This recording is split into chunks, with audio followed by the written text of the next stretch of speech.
চাইতে যাব, ভোট চাইতে যাব, আমরা লক্ষ্য রাখবো একটা বিষয়। কেমন বিষয়? মানুষকে আমরা বোঝাইতে চেষ্টা করব যে আমরা রংপুরের লোক দীর্ঘদিন ধরে বঞ্চিত। কেন বঞ্চিত? যারা আমাদের ভোট দিয়েছে, এমপি হয়েছে, তারা আমাদের ভাগ্য বদলে কোনো কাজ করেনি।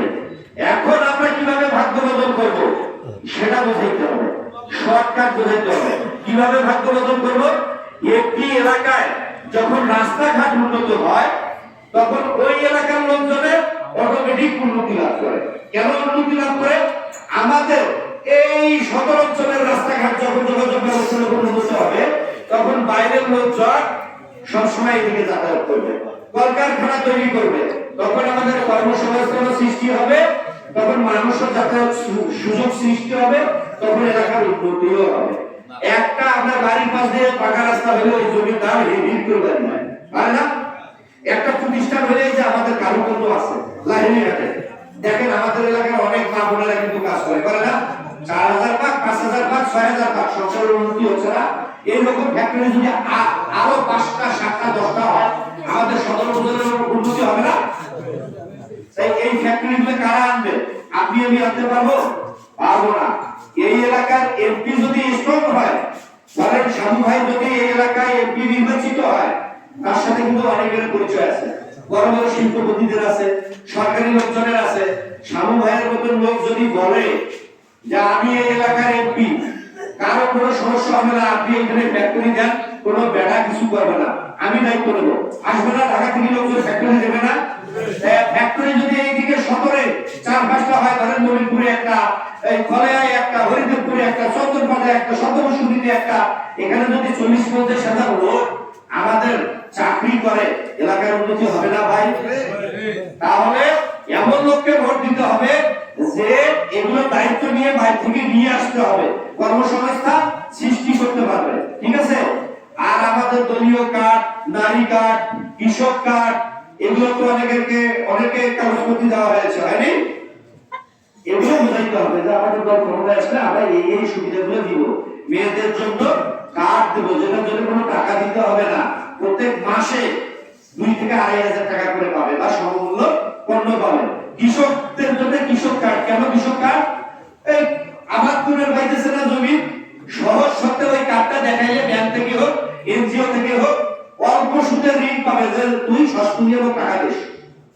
বোঝা গেছে? এগুলো বোঝাইতে হবে। যাই হোক, বেশি কিছু বলবো না। আমাদেরকে প্রত্যেকটা বাড়ি বাড়ি যেতে হবে। আজকে থেকে প্রত্যেকটা ইউনিয়নে একটা করে টিম হবে, প্রত্যেকটা পাড়ায় যাবে, 2 ঘন্টা 3 ঘন্টা করে কাজ করবে।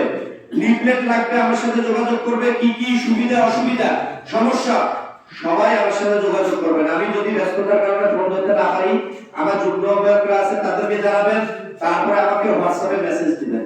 আমরা চাই স্বেচ্ছাসেবক দল আগামী কালকে থেকে প্রত্যেকটা পাড়া মহল্লায় তারা প্রচারণা শুরু করুক। ঠিক আছে? ঠিক আছে? আরেকটা বিষয় বলবেন সবাইকে, বাংলাদেশে যদি ইসলাম নিয়ে কেউ কাজ করে থাকে, ইসলামের যদি হক আদায় করে থাকে, ইসলাম নিয়ে যদি কেউ চিন্তা করে থাকে, তাহলে আপনার দল, আমার দল, বাংলাদেশ জাতীয়তাবাদী দল বিএনপি চিন্তা করেছে। আমরা সংবিধানে সকল ধর্মের সমান অধিকার দেওয়ার পরেও আল্লাহর উপর বিশ্বাস সংবিধানে সংযুক্ত আমাদের নেতা, আপনাদের নেতা জিয়া রহমান করেছে। সংবিধানে বিসমিল্লাহির রহমানির রহিম আমাদের দল বিএনপি সংযুক্ত করেছে। আগামীতে কি করবো জানেন? সকল ধর্মের ইমাম মুয়াজ্জিন থেকে শুরু করে এই যে হিন্দুদের মন্দিরের কি বলে পণ্ডিত, সকলের উৎসব ভাতা, মানে ঈদ পূজায় যে ভাতাগুলো দেওয়া হয়, তাদেরকে ভাতা দেওয়া হবে।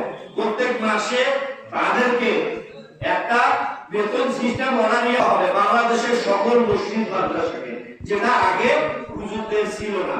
এগুলো বুঝাইতে হবে।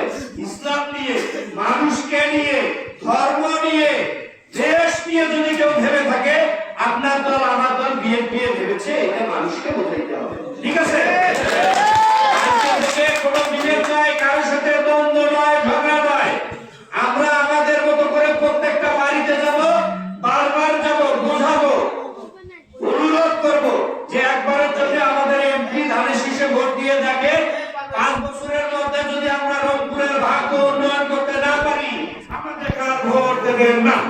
ঠিক আছে, ঠিক আছে, কথা ক্লিয়ার? সবাই ভালো থাকবেন। আমাদের এখানে অনেক বক্তা রয়েছে, যুগ্ম আহ্বায়করাও রয়েছেন, সদস্য রয়েছে, আমাদের জেলা সদস্য সচিব রয়েছেন, ওনারা গুরুত্বপূর্ণ বক্তব্য রাখবেন। আমি আপনাদের শিক্ষক কাছে ক্ষমা চেয়ে নিচ্ছি। আমার আরো 2-3টা প্রোগ্রাম আছে, আমি ওখানে একটু যাবো। আপনারা ভালো থাকবেন। সেই সাথে আমি লিফলেট দিয়ে যাচ্ছি, অল্প অল্প করে লিফলেট 5টা ইউনিয়নের 5 জন নিয়ে যাবেন। ঠিক আছে, আপনারা কালকে শুরু করবেন।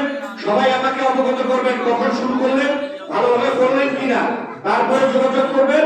আমি আপনাদেরকে আরো লিফলেট দিব এবং কি কি সুবিধা হচ্ছে অসুবিধা হচ্ছে জানাবেন, সেই আলোকে আমি ব্যবস্থা নিব। ওকে, ধন্যবাদ। ভালো থাকবেন। ধন্যবাদ।